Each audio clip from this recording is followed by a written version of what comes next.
This is the RPM Podcast, starring Eric Brennan. The least knowledgeable sports talk person that I've ever heard. Eric Graham.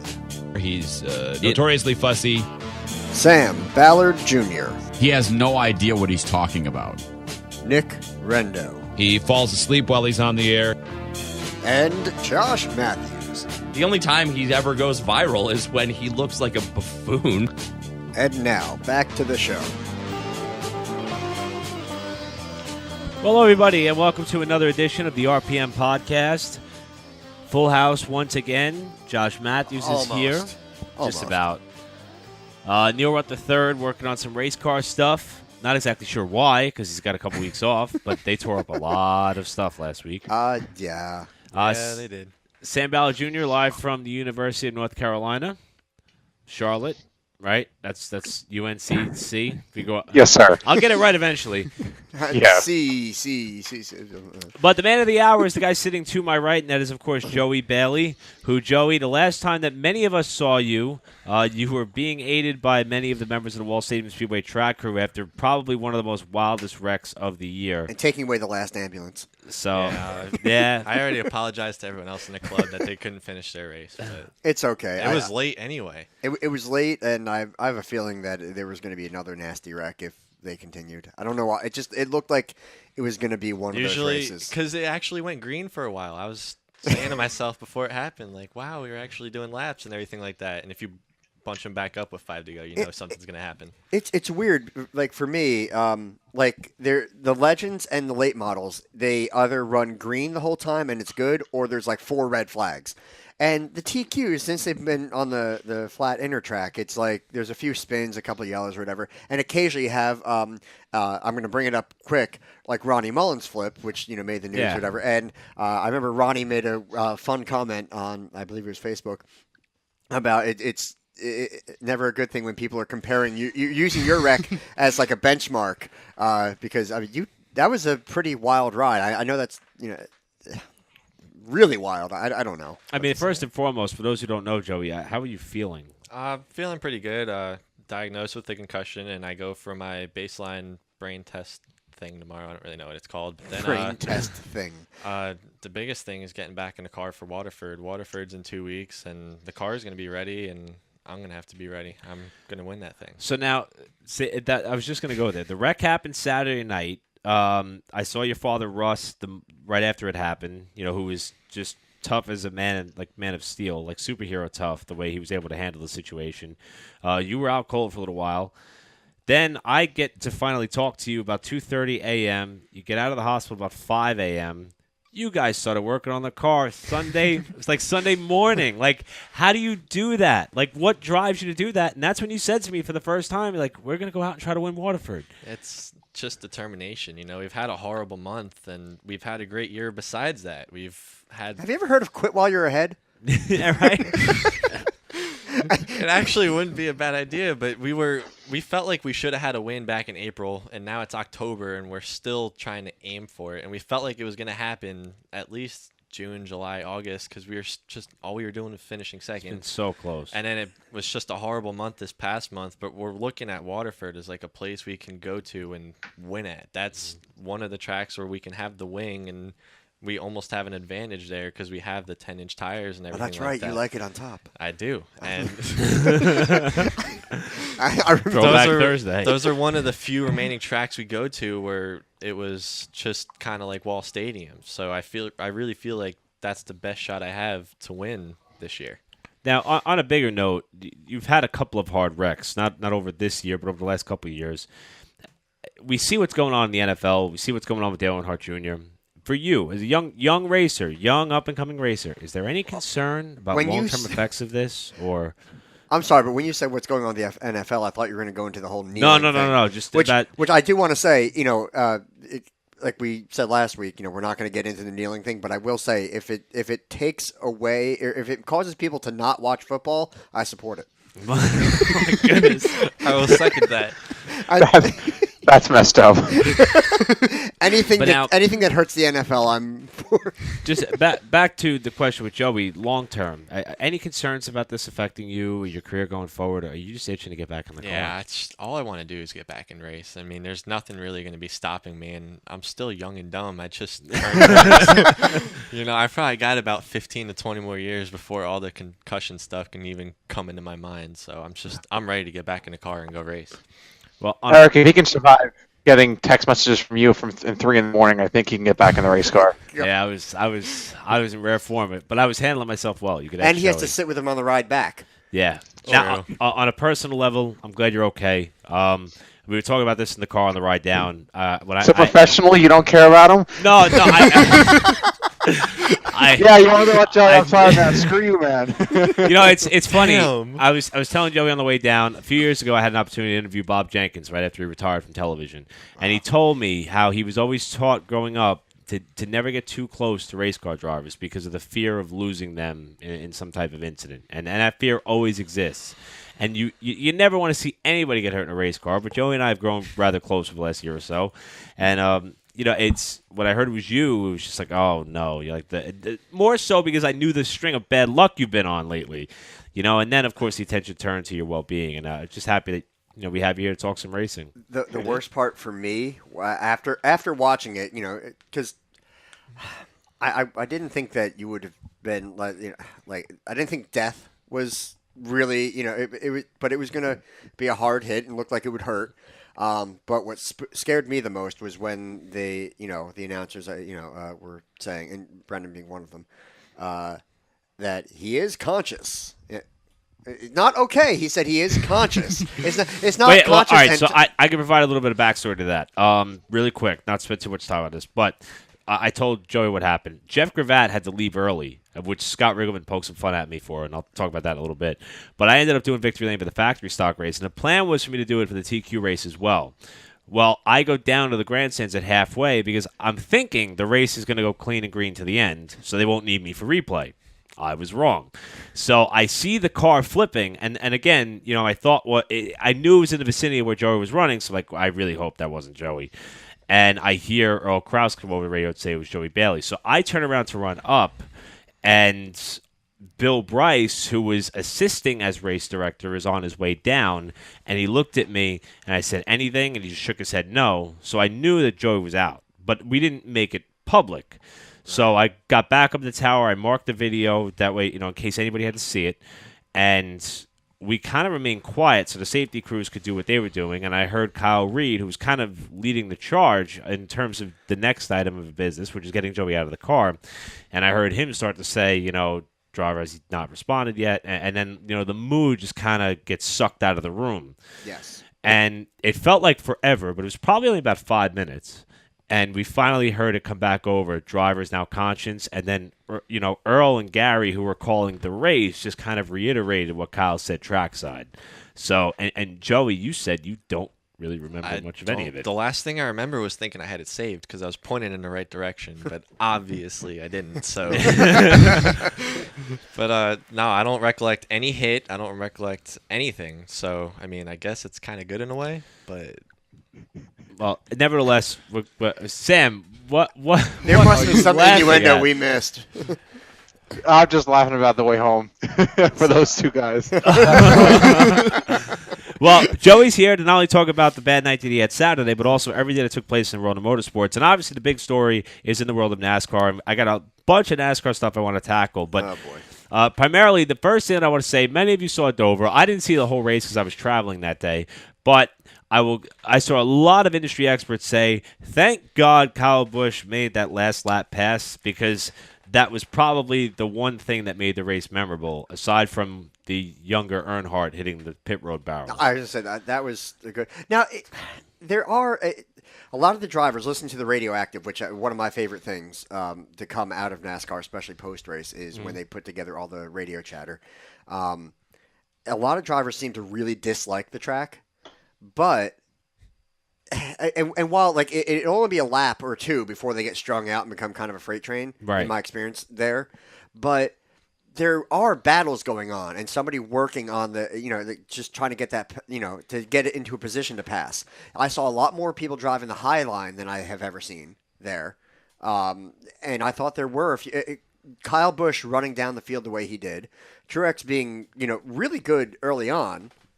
And then kind of faded a bit after that. After Jeffrey Earnhardt hit the sandbar, I didn't think it was that bad of a race. Was it incredibly exciting? No, it's not the most exciting, but I don't think it was that terrible. Sam, your thoughts on the race, and also considering the fact that you're kind of taking a shift into the marketing aspect, you had a good idea for what Jeffrey Earnhardt should do with that golden moment. I said they should use it for their next commercial. That's what I said. Well, you got all garbled there. If only our connection was a little better. Give that to me one more time. I said that Hulu should use the Jeffrey Earnhardt wreck for the next commercial. There you go. Yeah, that came in perfect. Hey. Take two was good. Yeah. As for the race itself, Sam, were you enthused? I couldn't tell. If you had a chance to watch it, I'm not sure. No, I had a chance to sleep during it. That's pretty much what I did during the race.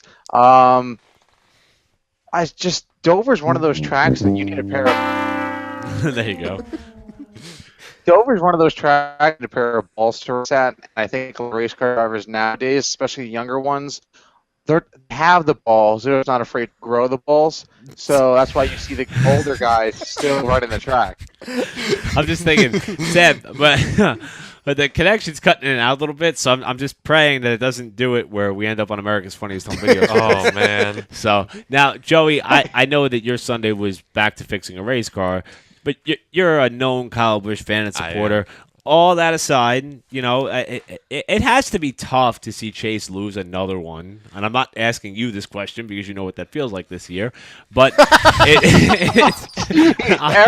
just saying. I can't even say anything because it's my ride home. So that sucks. Oh, you can. I get you back either way. At what point do you start to look at Chase and say, man, is he gonna get one and just rattle off a bunch, or is this something that this kid just got to shake off? Like, is there anything more he could have done? Like, I'll open it up to the floor. Yeah, of course there's so much he could have done. He hugged the bottom the entire last run, and Kyle Busch caught him from 4 seconds back, running the top. I'm not saying you could hold him off if you change your line or anything like that, but when he's on your back bumper with 2 to go, try to change your line. Try to take his line away or do something. Make it All difficult. he did was just do what he did the last 50 laps, and he blew right by him. Yeah, I don't understand. I call him. You know what I call him, right? What's that? I've said it in the previous episode. Choke Elliott. Yeah, there you go. And that's the thing. Like, the racing gods work in mysterious ways. Like, I usually see, in a lot of ways, drivers who lose out on a big opportunity or an opportunity to win, it comes back in big dividends. I mean, Takuma Sato in the Indy 500 comes to mind. Regan Smith after the Talladega debacle in 2008, and then he finally got that win with the underdog team at Darlington. Joey, that's why I fully believe you're going to go out and win Waterford. But you got to wonder for Chase Elliott, like, at what point is being the good guy going to finally pay off? Because, at this point, with him and his career and this tenure at Hendrick, this is becoming more of the norm for him, and it's not good. Granted, the results are good. The fact that he can't seal the deal, and I want to agree with everybody else. You trying to get a girl's number? So well, the number is the easy part. It's everything after that. She was sitting at Dunkin' Donuts, and it just all went downhill from there. At some point, you have to look at it as if I'm him and I've come as close as I have already, just do rattle his cage, move him up the track, do whatever, fence him. I don't care. Just get it done, because once you get that first one out of the way, the rest should probably come easy. It's like the Kyle Larson deal. You can't seal the deal, but once you do, they just all come. Yeah, and that's what I expect to happen with Elliott. So Sam is cracking up today. Dover was, in fact, the cutoff race for the opening round of the chase. Bottom 4, Newman, Dillon, Kane, and the Daytona 500 winner, Kurt Busch. Probably one of the biggest post-race stories was the fact that Jeff Gordon, who, as we all know, has an invested interest in Hendrick Motorsports, approached Ryan Newman, who, granted, just missed out on moving on to the next round in the playoffs by only a couple of points. Now, I'm surprised. Is his announcing deal only with Fox? Yeah. Yes. Okay. Which is, well, technically that puts him on air for the first half of the season. But he Right, approached right. Newman, said, thanks for the help on that one. Newman took radical offense to that and began to bow up and approach Gordon in what looked like it was going to be a confrontation. Gordon quickly scurried away. Well, yeah, 'cause Gordon doesn't have a chance. Yeah, I mean, Newman's kind of burly, isn't he? Well, I think it was Kyle Busch who called him a stupid ogre at one point, and that was one of the many reasons why I love Kyle Busch. Now, is that something that is fair or foul to you guys? Gordon approaching Newman defending himself in the manner which he did. I don't know. I don't know how I feel about it. I think I blame the system more than actual drivers, because on any given weekend, Joey, what Sam, the freak? listen. So Between on you any and Neil weekend- Rudd, I don't know who's dumber. I have an excuse this week, but on any given like regular championship basis, if you're a lap car, then you need to get out of the way. But Oh my God, the way Joey. here, you're fighting for 12th. You're fighting for a place in the next round, so you can't just lay over and give room. Well, there is something to be fighting to stay on the lead lap. There is, and that's been with the points deal even back before Chase or playoffs or whatever. Yep. So. Yeah, if you actually have a car that you can do that, but if it's like lap 2 and you're going to go a Yeah. lap down, then get out of the way because your problem. Oh my God, all of you. All right. I'm done listening to you guys just BS about this.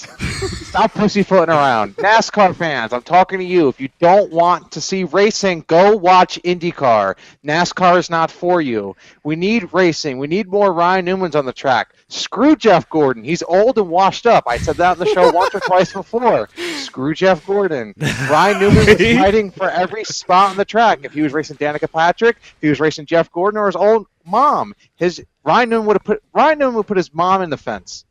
Yeah, I believe that, and my view on it is believe it or not, more so in line with Sam. Now, I was a lifetime Jeff Gordon fan growing up, but That shows. at some point you have to. I mean, granted, if you have an invested interest in the team, that's fine. You should keep it under wraps. And I don't think Gordon knew that the camera was on, but approaching a fellow competitor. Ryan Newman the interview. They were interviewing Ryan Newman. He walked right past him when the camera was on. Come on. That's the Eric. thing. I don't get it. I don't get his thought process. I don't think it's that big of a deal. He said something But because he was ticked off. If you're a member of the media, the unbiased media, approaching another driver and trying to say something like that is not the proper way to handle yourself. And now all you did was just fuel the fire for all the people who say that Jeff Gordon can't not be biased in the booth. You just gave him ammunition. That's all you did.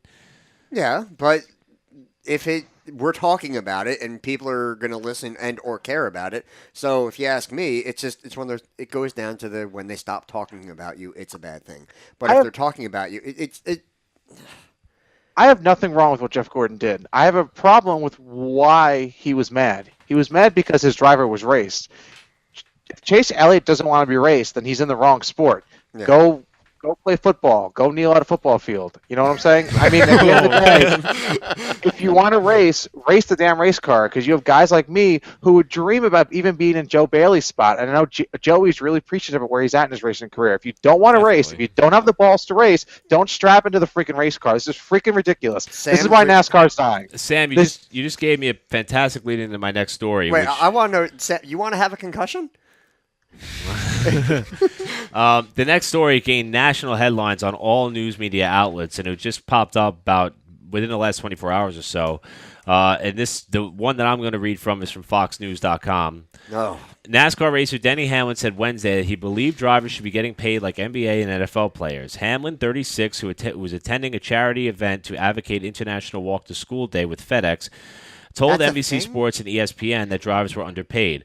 Quote, Oh my God! What do they want to add another zero to their $1 million check? Yeah, Well- let's Oh move my that decimal God. point. stand by. Hey, if Denny Hamlin can win a freaking championship, maybe he'll deserve to get paid a little more. Thank you. That's all I'm Yeah. saying. All Thank right. you. I'll quote Hamlin, "We are underpaid as race car drivers. There's no doubt doing what we do, the schedule that we have, and the danger that we incur every single week, NASCAR drivers should be making NBA, NFL money."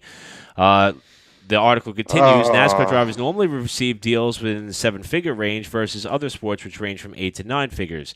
ESPN reported that there is no mandatory pay scale for drivers. Continuing on a little bit with how some of the money is distributed in NASCAR. NASCAR's television deal, which will run until 2024, is expected to bring in $820 million per year, and it is distributed to where the tracks receive 65% of the money, teams get 25% of that money, and drivers receive 10% of that money. Yeah, why are we talking about it? See, I don't. The only thing I really have to say is like it depends on the driver though, because Oh my God, somebody Joe Bailey. no listen, but then wouldn't somebody like Kyle Busch, Matt Kenseth, someone with experience like that would demand like $8 to $10 million compared to someone like Eric Jones, who I heard only you have got no like clout at that point. $750,000. Joey Bailey, this is why Matt Kenseth won't have a ride for next year because he's too stuck up in his own pride to race for a freaking paycheck. Exactly, that's what I'm saying. Why Right, so and mad? that's why I think this story is a big deal. And it's because it's going to open up the league of discussion as to say, where is that rate determined and how much drivers should make? Now, I think there's two topics of conversation here. We're lucky that when I race at Wall that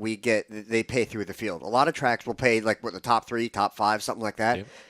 Yep. And honestly, with the factory stocks, you get your entry money back. That's really all it comes down, and which that's a wonderful thing, and I think it's incredible that the track does that for us.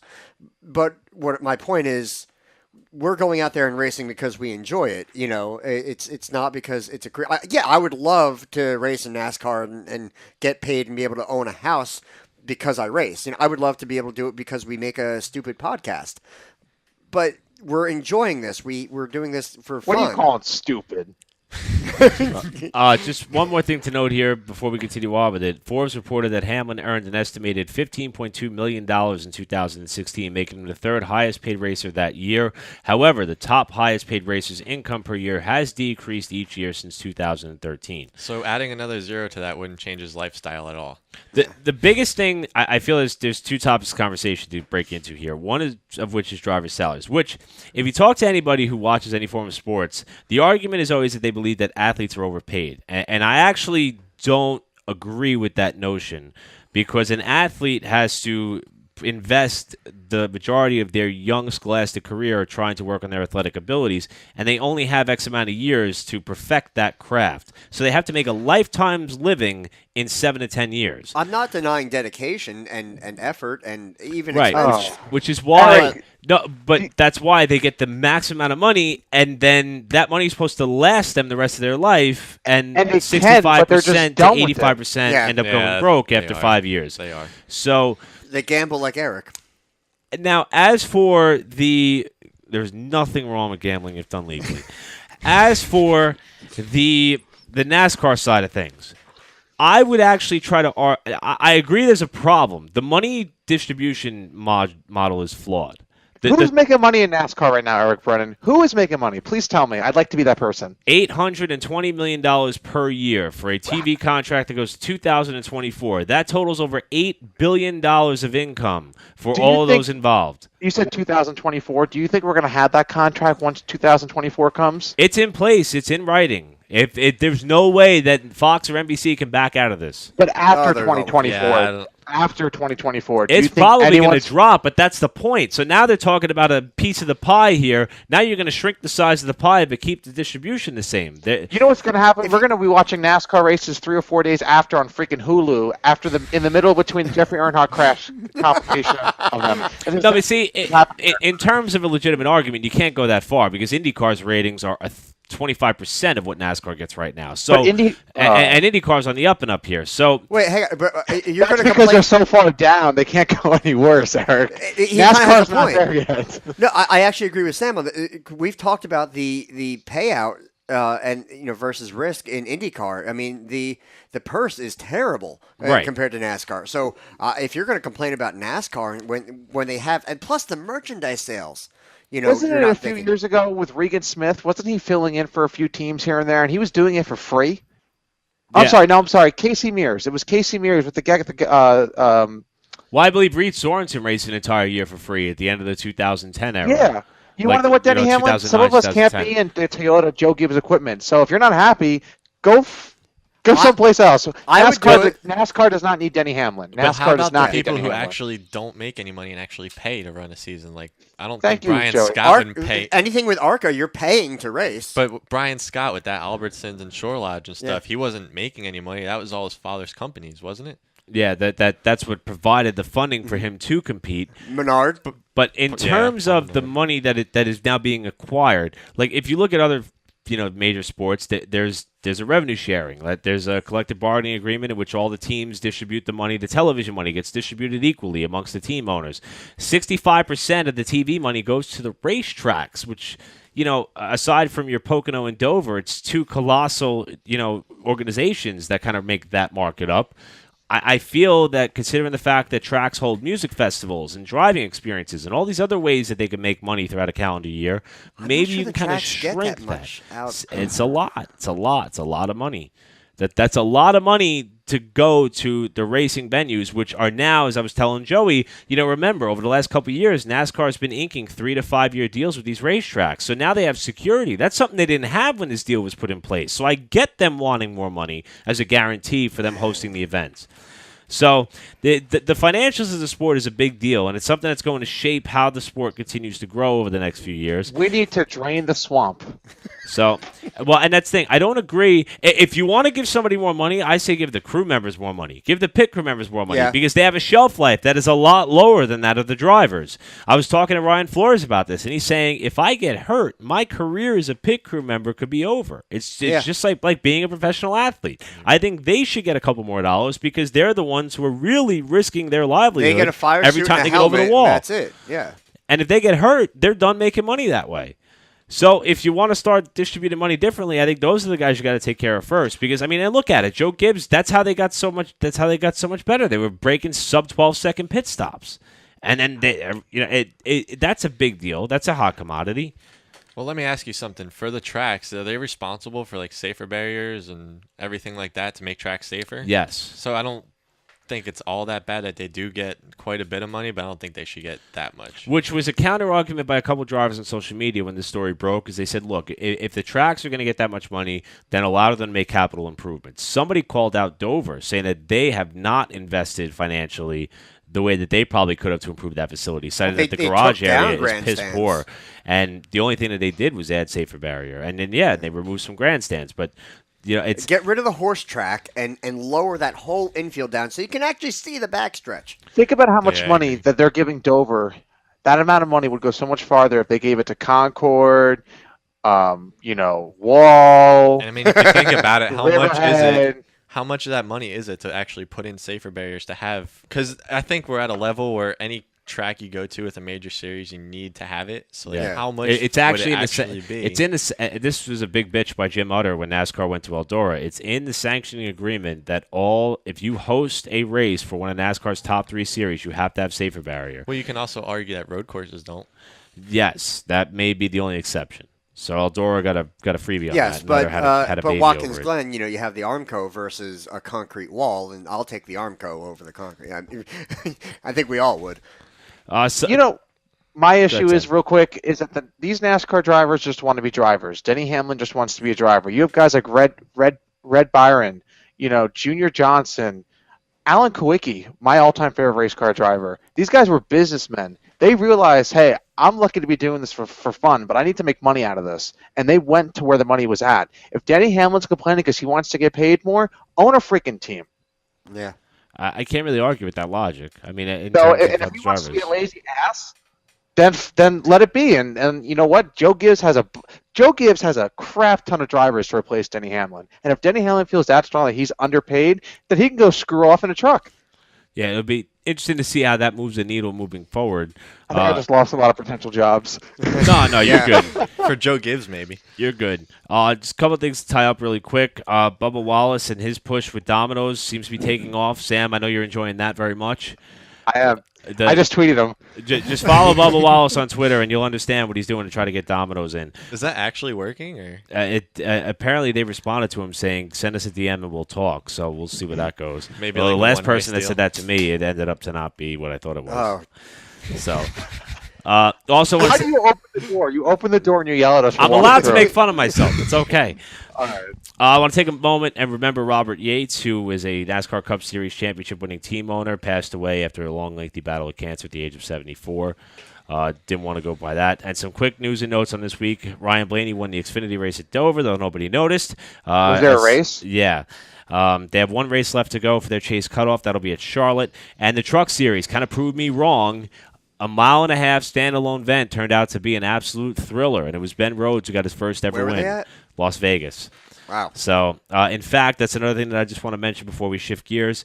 We're thinking about all the people out at Las Vegas that were affected by that senseless tragedy. In fact, I saw a couple people who were with teams. Brian Kramer, call him Hot Pockets from Wall Stadium. Yep. He was with the Tyler Young team. Let everyone know that they were okay. Jordan Anderson, I think, was in that area too, Were, right? were they Yeah. also at the show, or were they? They were all in that vicinity. A lot of the guys stay at the South Point Casino also because of the NASCAR connection, and that's their one standalone week. Just go out west and have some fun, and unfortunately it didn't turn out that way. So we're thinking about all those who were involved. I know Michael Waltrip had a story that went national where he met a father and daughter who were going to that show, and for hours he was doing all he could to try to get in touch with these people to make sure they were okay, and he finally were able to locate them. And found out, aside from the shock and awe of the experience, that they were physically okay. Yeah. But as for the race itself, it was... Was it Mike Wallace or Kenny Wallace? Sam, do you have people motorcycles or something out there? We have good microphones. Anyway, who was it that got, or his daughter got shot, or... it was Mike Wallace, yeah. Mike Wallace, okay. When they got jumped? Yeah. Yeah. We actually did talk about that on this very show, probably about a year ago. Here, the key is avoid country music concerts. Yep. Now, I honestly think that Ben Rhodes could, in fact, win the championship in the Truck Series because that team is so good on 1.5-mile tracks. Their next race will be the cutoff race at Talladega. Bottom two as a standard, Nemechek and Kaz Grala. They should be going to the bull ring. They shouldn't be going to the big track at Las Vegas. Before we shift gears, I have two complaints. Two really big. What did I do wrong? No, the first one is in terms No one loves me. of the. No, that's not really a complaint. It's fact. I really want NASCAR. If anybody at NASCAR is listening, I need some type of symmetry for the playoffs across the top three series. I am losing track over what's a cutoff race for what series and what's not for the other. And this seems like a very easy thing for them to fix. You know what they should do? Is they should just have no off weeks, or they should have the off weeks similar to it, and then start the races like beforehand. I don't understand what you're saying. Like if the trucks have like a 10 race difference, start them 10 weeks after the Cup start, and then just have it go from there. Yeah, I mean, like, there's, I'm sure if you sit down in front of a calendar long enough, they can come up with a way to do this. But it doesn't, like, as a paying customer, right? If I'm going to a doubleheader weekend at Talladega, and Talladega is a cutoff race for the trucks, I want it to be a cutoff race for the Cup guys. If I want to look up championship point standings today on October 5th, I want to see that there's one race to go for all three series and know that whoever's in the bottom positions are going to be eliminated. There has to be some form of symmetry, because having these not line up and then somehow magically all having it lead down to the grand finale at Homestead, it's tough to follow. I agree with you, but at the same time, I'm surprised you have trouble following it because you're following like 5 different games right now. 2. I was actually confused at Richmond for the Xfinity race. The Xfinity race. I thought that was the final cutoff one, and then after it ended, I was like, wait, Kentucky's the last one? Let's face it. We put together a racing podcast. The people who listen to us are race fans. If anybody's going to get it, it's us. And the fact that we're all confused, and they're probably confused as well, how the hell are you going to bring in new fans? The problem is, I just stopped caring. But that's the thing. That's not the solution. The solution. It's working out just fine. He'll just find out who wins after Homestead. And then the other complaint that I have is that Charlotte unveiled their final layout for the Roval. They're calling it the Roval for the fall race in 2018. And they decided to add 2 chicanes, one on the back straightaway and one off of turn number 4, along with artificial turf Down on the infield, Andy Lally, accomplished road course racer, former. Can you explain this artificial turf? They thing? paved over the grass that was at the turn 4 side of the tri-oval. Okay. And it's now like just a patch of fake artificial turf, like we see on many football fields. Okay. I was there a few weeks ago, and it looks really weird. Now, Andy Lally, who's an accomplished road course racer, said that he's seen many track stratas before, and all the cars do is just tear it up, and it's gone within a year's time. I wonder how the splitter's going to hit that. It like rolls it up like a carpet. I like the concept of the Roval when it had the Daytona layout where you come out of it in turn 2 It's the and mixture you of an stay on the oval banking. and a road course. Yeah. Now they just put chicanes in everywhere, which I mean, yeah, okay, the leader's going to get punted on the last lap in the last corner. Like, that's cool. Like, I'm down to see that, but it's not a Roval anymore. I think I understand why they did the one on the front stretch because the finish line is so close to turn 1. I feel like the speeds would be. That's the thing. Like, I want that. I want it to be 185 miles an hour in turn 1. Whiny bitch. I'm just saying. I'm just saying. I think I understand why they did that off of turn 4 because you would be on the brakes. But Daytona, they do it. You know what's going to happen? Eric's going to freaking fall in love with the Roval come next year. He's going to be like, what? I never talked bad about the Roval. I think They No, were I freaking own my amazing. I loved mistakes. it. I came own my everywhere. mistakes all the time, and you know that. I own every mistake that I make and every prediction I have. Although I think I'm going to call you on that off air. so. I'm ready when you are.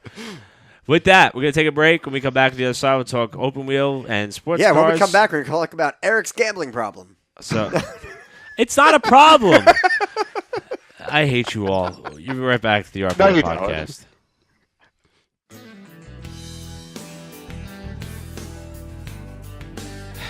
All right, this is Eric Graham from the RPM Podcast. Josh and Eric Brennan won't leave me alone until I do one of these read things. So, follow us at Facebook. Either search RPM Podcast, go to facebook.com/Racing Podcast New Jersey. Hopefully this sounds freaking organic enough for Josh because he won't leave me the hell alone about it. But here's your read. Follow us on Facebook. Do it now. Welcome back to the RPM podcast. There you go. Because I was about to What are you thinking about? I was actually about to welcome our new sponsor. We are, of course, sponsored by GamblesAnonymous.org. Gamblers Anonymous is a 12-step program for people who have a gambling problem. The only requirement for membership is a desire to stop gambling. You can visit them once again at GamblesAnonymous.org. But screw that. Why the hell would anybody do that? Josh Matthews, Sam Ballard Jr., and Joey Bailey, along with myself, Eric Brennan, who was hoping that the Patriots could hold on to a healthy lead. Hey, how about the Panthers? Yeah, well, how about them Panthers? How about the etiquette of their quarterback? That's got to be a big story down by you. He reminded me of you when he said that crap the other day. Oh, my God, I'm not going there. But I did. A lot of open wheel It's not a sexist thing. and sports car news this past week. Max Verstappen got himself a win finally in what may be the final go-around at Malaysia. I think Ferrari's done.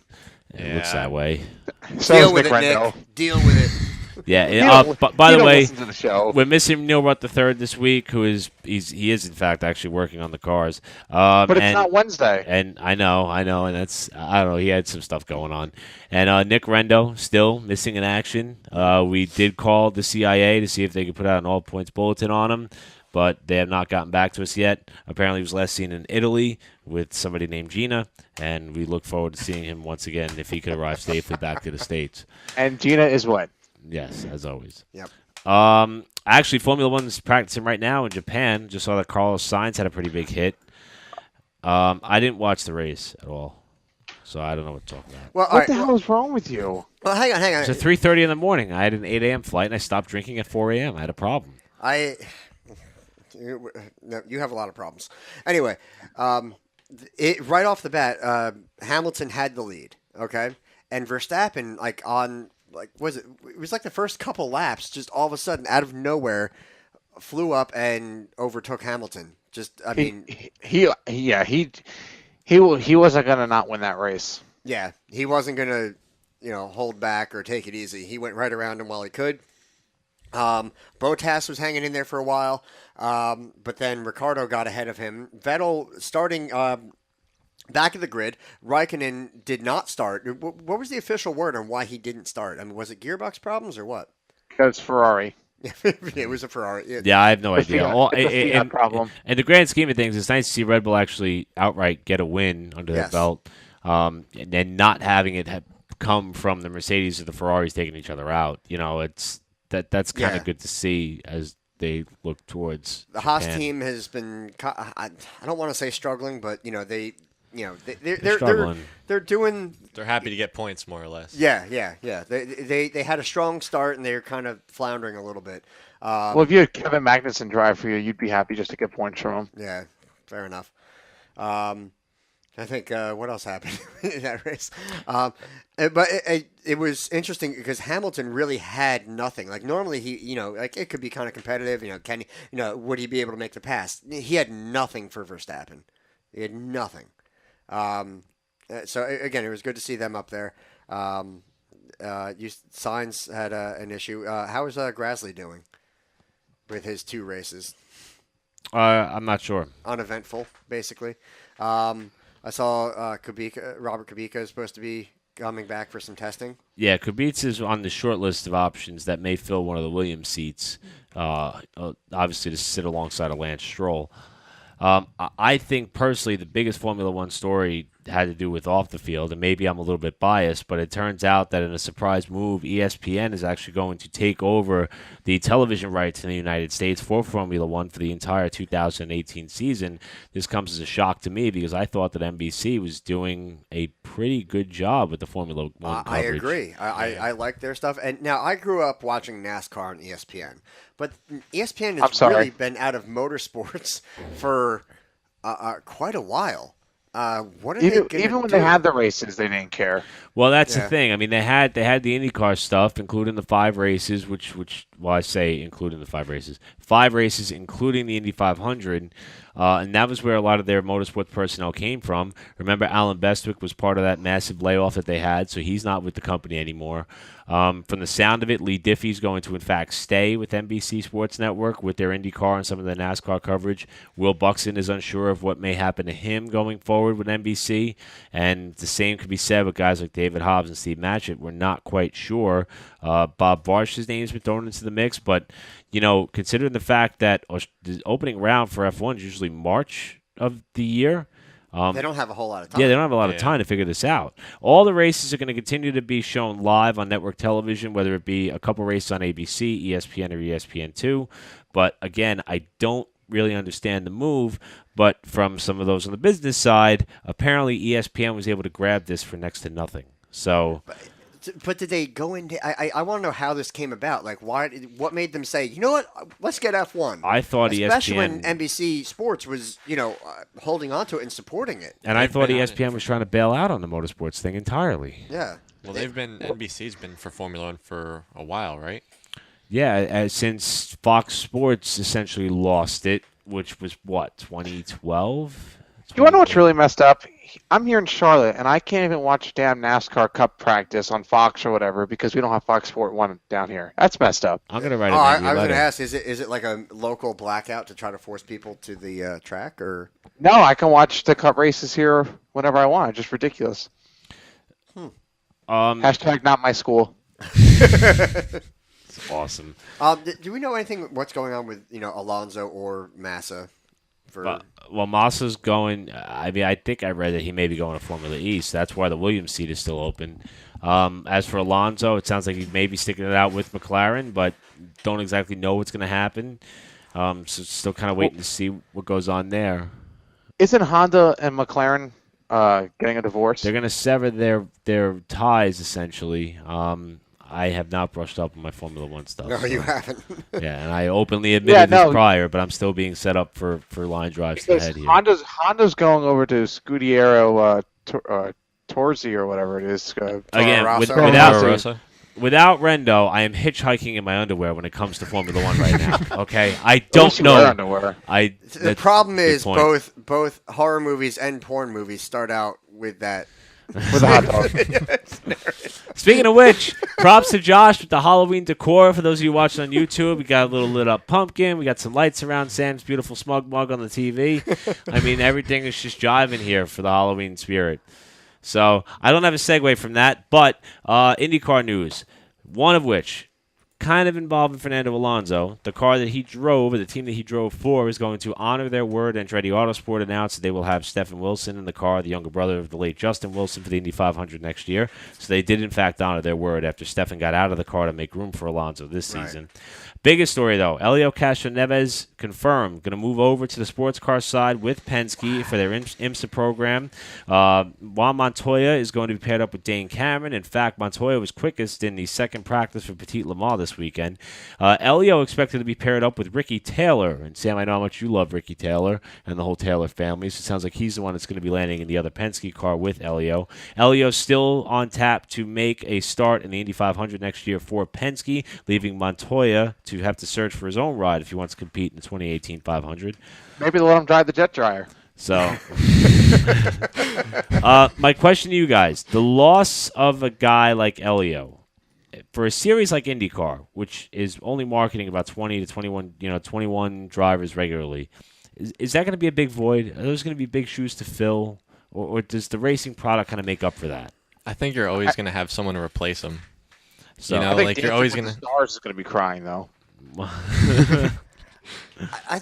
They have a lot of young guys. I mean, but you still have other big names. Yeah. I mean, like Will Power. He's such an ass. He is, but some people like him. and Newgarden's become a pretty common name to talk about. I think they have enough drivers that it's. I think there's enough personalities to make up for it, but Helio was a fan favorite. And the fact that he went out competitive with a shot at the championship all the way down to the final race of the year is probably going to leave both fans and him wondering what could have been if he got one more shot. And Well, Carl Edwards. Or Chase Elliott. Another veteran in IndyCar who, in fact, good, is Josh. not leaving the sport was Tony Kanaan. It was announced today that he will drive for A.J. Foyt in 2018. No word on if he will be taking the place of Carlos Munoz or Connor Daly. Now, the day Tony Kanaan leaves, that's when IndyCar should cry. Yeah. And love I'm Tony not Kanaan. always. I like him, but I'm not always a fan. I've seen him defend stupid moves before. So, but again, another big name personality you get used to. So I don't think the Castroneves thing is that big of a deal. I mean, it's important only because he was doing well and got moved. But as far as, leaving a void, I'm not sure that's really going to be the case. Now, the reports that I read said that Penske told his engineers to be ready to field 4 cars for next season, but with Helio leaving, I don't know if that means they'll consolidate to 3. We know that Ganassi is already going from 4 to 2, so hopefully that works itself out over the next few days. And again, we're still trying to figure out who Kanaan's teammate is going to be. I would put the money on Daly because he's had better runs in the Ford equipment than Munoz, but I'm not sure. Let's see where that continues to roll. I think I'm pretty much done with some national stuff. And now we can talk about what happened at Wall. Yeah, I think we should. The biggest thing was Joey's flip. I mean, I think that had the biggest impact of the night, and that's not a pun. Shut up, Sam. I mean, it did end the night, and you want to go out with a bang. I mean, there was a good crowd. Lights out. Yeah. Literally. It's funny. I was walking down to do factory stock Victory Lane, and I saw Mike Tillett, who had a really hard crash as well on the back straightaway. Yeah. And he was telling, and I think Mike was already 6 beers to the win, but he was telling me how the car's really not that bad, and he was laughing. It was his birthday weekend, so the family was there with him. Yeah. And I jokingly said to him, I was like, you know what? At least you made the highlight reel. And I'm pretty sure that if I would have said that to Joey at the end of the night, he would have punched me square in the nose. Because you made the highlight reel in a lot more spectacular fashion, and that one actually hurt. You weren't able to go hang out with the family afterwards. You had a different type of trip to go on. But again, glad you're okay. Buddy Sloat ended up winning that race, and I wrote this on Facebook. Buddy respectfully declined to do a Victory Lane interview, saying that his one and only concern was, in fact, Joey. So, class move by him. I will say, Buddy is a good dude. Yeah, I will admit that now. Despite how rough and tumble the opening round was of the year. But would you say you're on pretty good terms with the rest of the people in the division? Yeah. Most of them. What is going on? Is it a fire alarm? This is great. You can't make this stuff up in Charlotte. Back to the regular divisions at Wall. Mike Alcaro went 7 for 7 in terms of winning an Legend car at Wall Stadium Speedway, and Robert French, the king of the legends, made it even more official or more known with his second track championship. And Robert's a really, really cool dude, all-around good racer. That race was actually pretty wild, and I'm glad they got the car count starting to come back up for Legends. Yeah. And I'm hoping they're on the docket for Spooky, which will tell you the whole Spooky schedule in just a moment. I'm hoping that'll pull a lot of the out-of-towners in to prep for Turkey Derby, which is usually what it does. So I like what Eric Graham said a while back about Alcaro, because he doesn't run every week. He'll show up every once in a while, win a race, and then He's like a David Pearson. Yeah, pretty much. Is he one of the ones based out of Riverhead, or? Alcaro usually races at Bethel up north. Okay. Although he was local for a long time, so I'm not sure where they're staying now. But he's competitive. That's for sure. In the Snap Until Sports division, after missing opening night, Eric Lane came back and got his first win of the season. And Josh, I know you were there to see this. You were there to watch one get away from Eric. We talked about this, Racing Karma. Yeah, the previous week, and then it was great to see him finally get into victory lane this year. I mean, because he's been up there, he's been competitive, and it was just one of those, Joey Bailey kind of moments, and and he finally got the win. And so it was good to see. His sister was there. I talked to her for a bit or whatever. She was like, "Yeah, it's the first time I've been here in years." And he wins. I was like, "You're a good luck charm. You have to keep coming." Yeah, it was nice to see Melanie at the track, and it was nice to see them all in victory lane, the whole family. Tyler Truex gets the championship on a tiebreaker. Yep. And that was after tying with Kevin Davison. Davison and his team were a little bit confused because apparently when the yellow came out, it was after the car of Mike Tiedeback spun. Tiedeback actually went a lap down before the yellow flag was thrown, and also Davison lost second spot on the final lap, I believe, to Jarrett DiGiantommaso, and that's essentially what put him in a losing position for the championship where he tied. Quick backstory about Tyler Truex, and I told this while we were at the track. Tyler wasn't going to run the whole year. In fact, when we had one of those early season rainouts, he had a deal in place to go run a tour-type modified North Carolina. He went down there, and we ended up raining out the show completely. So he never qualified. It didn't matter that he didn't qualify his car because the whole show got rained out. Yep. When he came back, ran a few more races before the other, another opportunity presented itself in North Carolina, and he ended up realizing he was high enough in points at a certain point in the season, he was going to go for it, and it paid off in huge dividends for Tyler and the team. Great job by them. Plus, Dover Contracting, they don't even have to give me money. Just let her up my work truck, and I guarantee you I will start having the best time of my life. Because once he rewrapped the car and trailer, the results just flew. Although he had an axle break early in the race, and he had to fight that car all the way through, and he held on and put it together. The whole point was to limp that car around and get any positions that you could. It's a sportsman race, so half the field's going to wreck out, of course. Yeah. But that was part of it, just being out there to finish the race, and it did it, So it paid off. Yeah. Maybe that's what I need to do, get my car relettered. There you go. I thought you were going to say buy a Sportsman. We'll go to Dover, Dover Contracting. We'll give him a call. That'd be awesome. Sam will do it. He'll be your agent. Oh, jeez. Thanks, Eric. In Elite Maintenance Late Models, Michelle Mormon got a wholesome, welcoming home party from the folks at Wall Stadium Speedway. A beautiful track presentation where they walked the American flag down to the playing of God Bless the USA. Also, Jim Murdoch put together a story on her which aired on News 12 New Jersey's local sports segment in which they highlighted Michelle Mormon and her after she enlisted in the Army, now finishing up her basic training, coming back home, getting back in the race car, running very well at one point until being caught up in the Toilette crash. She was then scored third, and the battery died on the car, and that's what took her out of the race. But it was nice to see Michelle come back home. Harry Schaefer got the checkered flag, thought he won 2 in a row. That got taken away from him post-race tech. Brian Doyle was credited with the win, and with that also the championship. Yeah, until that, again, had a really nasty crash. He got into it with the 17 again. There was 2 weeks in a row that those two got together. Yeah. And coming off the turn 2, or rather down the backstretch, it looked like he got hooked and head on into the backstretch fence, and they had to bring the welder out and all that. So that was a bit of a delay for the night. I'm glad he's okay. A lot of fluid put down, but the track crew got to it and got it cleaned up and got us going as fast as possible.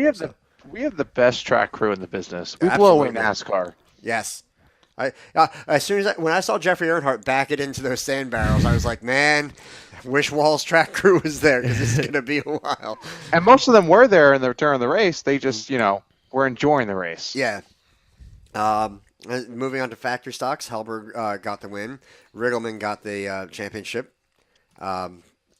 He got to celebrate that with his wife down on the track, which was great. Yeah. He took a shot at me because I ended up interviewing him, and he said, "What'd they do? Bring the B team down here?" But that was cool. Scott and I get along really good, and considering the fact that he took on so much. It's true. Thanks, Sam. He took on so much with fielding the second car for Nancy throughout the year, but he saw how much it meant to her, and he said he wasn't sure if he was going to be able to make it work, and he did make it work, and he ended up winning another track title. Yep, and she's improved quite a bit. So it's great to see both of them out there. It was other than the cars that got torn up rather. I think we had 22 factory stock start the race, and 11 or 12 finished. Neil Rutt barely finished, missing half his door and everything else. And he called his shot. He burned the place down when he was done with it. So, props. He did a couple donuts down there. I think it was unintentional initially, but he did that. Sure it was. I think once he started it, he was enjoying it, and there were no more mosquitoes in the area. In the four-cylinder ranks, TJ Graves ended up with the checkered flag. He, too, got that win taken away in post-race tech. Fred Cannock got the win, and Brian Osborne got the championship. Again, Racing Karma had one getaway last year. This one comes back to him in spectacular fashion. And in the modified division, Stephen Reed had a shot, and he did everything he had to do. Race Jimmy blew it incredibly hard throughout what was a really good modified race, start to finish. Yeah. In fact, they were bouncing off each other for the lead at one point. Reed got the win. Blewin ended up with the championship, and the two shared a moment in victory lane afterwards, which I thought was pretty cool. I think a fitting way to wrap up the season. The night had a little bit of a weird vibe to it with the fact that we got hit with some unexpected rain showers, which washed out qualifying and a good portion of practice. It was at the worst time possible because it was like late afternoon. It was right after the first round of practice. Yeah. The night had a weird feel to it. And it just kind of carried over with the big limited late model wreck, with the wild factory stock race, and of course, Joey, I almost called you TJ, Joey, with your night ending the way that it did. But that's not it for the season. Spooky Spectacular schedule was released a couple days ago. 75 laps for the modifieds, twin 25s for the factory stocks, and 25-lap features for the sportsman, legend cars, and four-cylinders. Qualifying will start around 2:45. Features around 4 p.m. Early start because of the late fall, weather that's still going to start to kick in by then. For more information, visit wallspeedwayracing.com. I want to give a shout out. Todd Dees just sold his Outlaw stock where he was going to be running, where he had been running New Egypt and all that. And it looks like he's concentrating on asphalt. So that's going to be interesting to see how he does, because he's been running with the Sportsman and all that. And it's been a good show.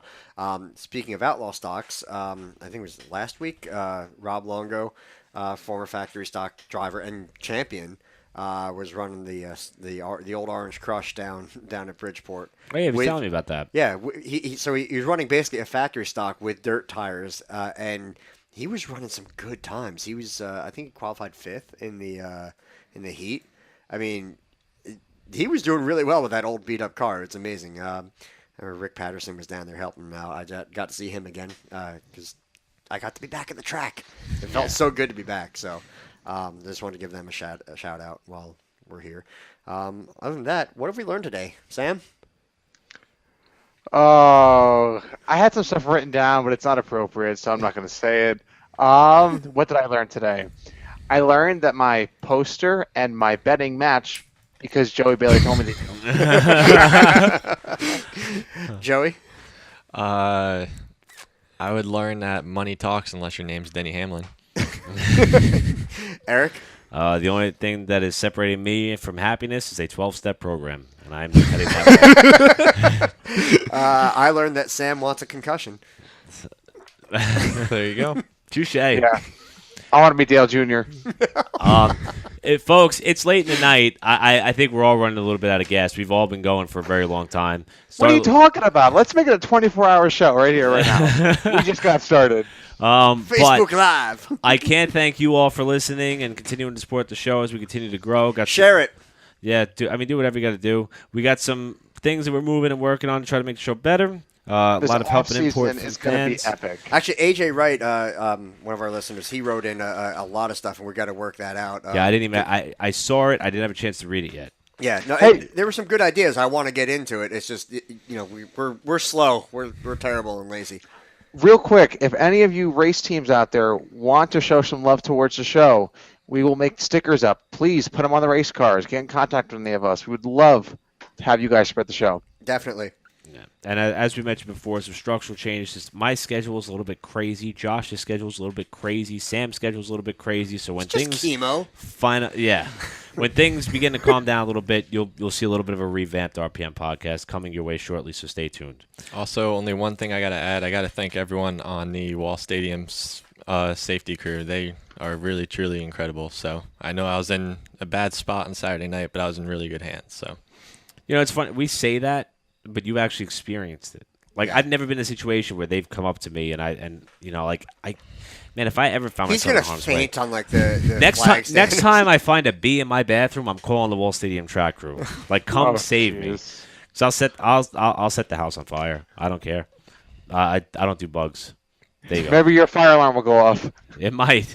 Yours might. So we got to go. On behalf of Josh Matthews, Sam Ballard Jr., and Joey Bailey, who I am so happy was able to join us, I'm Eric Brennan. Want to wish you all a fantastic week. Not going to see you on Wall this week, but we'll see you somewhere, most likely next week on the RPM podcast. Go to Wall. Anyway.